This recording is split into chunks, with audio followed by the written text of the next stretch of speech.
प्रियंका गांधी वाड्रा के पति और कारोबारी रॉबर्ट वाड्रा से आज लगातार तीसरे दिन ईडी पूछताछ करेगी। रॉबर्ट वाड्रा से कल ईडी ने करीब 5 घंटे तक पूछताछ की थी। इससे पहले मंगलवार को वाड्रा से 6.5 घंटे पूछताछ हुई। 2 दिन में ईडी अधिकारी रॉबर्ट वाड्रा से करीब 11.5 घंटे पूछताछ कर चुके हैं। पीएमएलए के तहत उनका बयान दर्ज किया गया। वाड्रा से पूछताछ गुरुग्राम के शिकोपुर जमीन सौदे में चल रही है। पेशी से पहले वाड्रा ने कहा कि जितना परेशान किया जाएगा वो उतना मजबूत होंगे।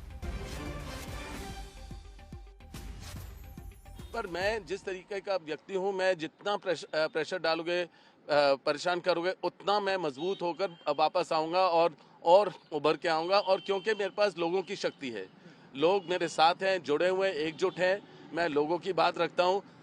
जो भी अन्याय लोगों के साथ होता है इस पार्टी के द्वारा, मैं उनकी बात बुलंद करता हूं और अन्याय के खिलाफ हूं मैं, और मैं ज़रूर लड़ता रहूंगा। मेरे को कोई रोक नहीं पाएगा। ये जो ईडी का जो ये समन है, ये सारा 2019 में बात हो चुकी है। जो भी सवाल थे पहले दे चुका हूँ। कोई बड़ी बात नहीं है, कोई नई बात नहीं है, और मैं किसी चीज़ से अवॉइड नहीं कर रहा हूँ। सारे सवाल के जवाब दे रहा हूँ। तो मैं तो बिल्कुल हर चीज़ स्पष्ट हो गया है। अब जहां पूछताछ का सिलसिला चल रहा है तो कांग्रेस लगातार वार कर रही है। हालांकि बीजेपी भी जवाब देती नजर आ रही है।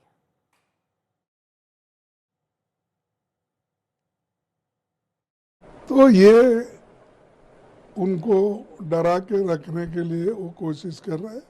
ये बीजेपी कानून छोड़ के काम कर रही है। ये इसके लिए हम डट के मुकाबला करेंगे और जो चीज़ गलत है उसको हम गलत साबित करके रहेंगे। 7.5 करोड़ की खरीदी हुई जमीन, उस पर कुछ बदलाव हुआ क्योंकि केंद्र में भी कांग्रेस की सरकार थी, हरियाणा में भी कांग्रेस की सरकार थी। वो बदलाव जब हुआ, ये 7.5 करोड़ की जमीन 58 करोड़ की बिकी। तो इसमें 3-4 प्रश्न बनते हैं।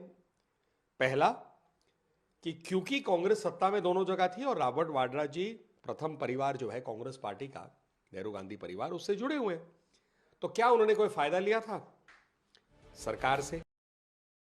हिमांशु हमारे साथ, हमारे सहयोगी इस वक्त और जानकारी के साथ जुड़ चुके हैं। हिमांशु, देखिए, एक तरफ पूछताछ का सिलसिला चल रहा है, मामला पुराना है, इसलिए बार बार ये कहा जा रहा है कि राजनीतिक तौर पर परेशान करने की कोशिश हो रही है।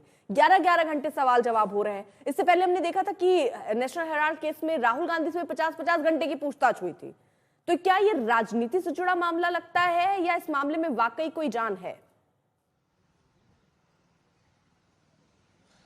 देखिए, जिस तरीके से जो सवाल उठ रहे थे 2008 में जो खरीद फरोख्त हुई थी उसको लेकर के उठ रहे थे, क्योंकि 3.5 एकड़ जमीन जो 7.5 करोड़ की थी, उसमें 24 घंटे के अंदर अर्पिता उसमें दाखिल खारिज भी हो गई थी जब जमीन खरीदा गया। तो इसको लेकर के सवाल उठे कि आखिर इतनी जल्दी सब कुछ कैसे हो गया, जबकि एक अगर आम आदमी जाता है तो उसे महीने भर तो कम से कम लगते हैं। और उसके बाद फिर इसकी लैंड यूज चेंज किया गया और 4 महीने के अंदर इसको 58 करोड़ में बेच दिया गया। तो अनुचित लाभ लेने का आरोप लगाया गया। उसके बाद इस मामले में 2018 में एफआईआर हुई। पूरे 10 सालों के बाद इस मामले में एफआईआर हुई। 2001 साल के बाद, उसके 1 साल के बाद मनी लॉन्ड्रिंग के शक के तहत ईडी की एंट्री होती है और जांच शुरू होती है, पूछताछ हुई। तो एजेंसी अपना काम कर रही है। एजेंसी के पास पिछले कुछ समय में, क्योंकि पिछले 5 सालों में जब रॉबर्ट वाड्रा का स्टेटमेंट हुआ था, तो उसके बाद बीच में एजेंसी ने कई सारे और लोगों के स्टेटमेंट जो इस पूरे मामले से जुड़े थे उनके भी स्टेटमेंट रजिस्टर किए। एजेंसी के पास कुछ नए तथ्य भी आए और उन्हीं तथ्यों के लिए दोबारा पूछताछ की जा रही है। 11 घंटे की पूछताछ हो चुकी है, ऐसा एजेंसी सोर्सेज का कहना है। और आज भी पूछताछ के लिए अब से कुछ देर में यहां पर रॉबर्ट वाड्रा पहुंच सकते हैं। वहीं रॉबर्ट वाड्रा का यह कहना है कि कोई नई चीजें नहीं पूछी गई हैं। 2019 में जिन सवालों के जवाब पूछे गए थे, जो सवाल पूछे गए थे, वही सवाल दोहराए जा रहे हैं। और इन्होंने कह दिया था कि आप ये पीछे भी देख सकते हैं। तो बहरहाल अभी पूछताछ जारी है और देखना यह होगा कि इस पूरे मामले में क्या नया निकल करके आता है। रॉबर्ट वाड्रा तो लगातार ये कह रहे हैं कि पॉलिटिकली मोटिवेटेड है ये एजेंसी का जो भी रवैया उनके साथ है। जी, चलिए, बहुत बहुत शुक्रिया आपका तमाम जानकारी के लिए।